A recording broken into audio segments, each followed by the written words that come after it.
Higit pa dyan, nakaka-create tayo ng mga trabaho para ma-employ natin yung ating mga kababayan.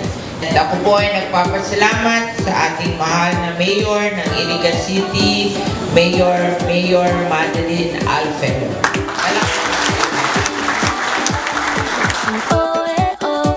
Just move those left feet. Go ahead, get crazy.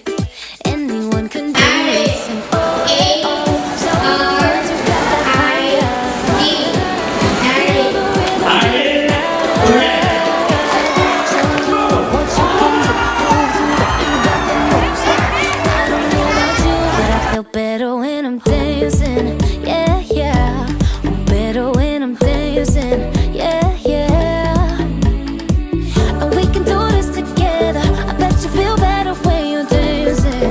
Yeah, yeah. Okay. Unang 15 days, nagkakaabo na ako. Sabi ko, di ko kaya na yung diet na hali.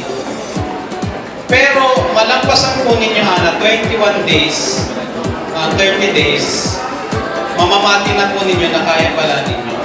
In-adjust ko na po, Ana, diet ko. Hanggang dapat ng gain na po rice, pero ako na po gatigot na meat. Ang na-weight ko po sa mga is 68 kilos. Yan. So galing po XL, nag-medium na po ako. So sana po, ganito namin, maging inspirasyon po ali, na din ko man sinasabi na abuton po ninyo ito. Pero, sinasuggest ko lang na dapat po talaga magbawas po kita.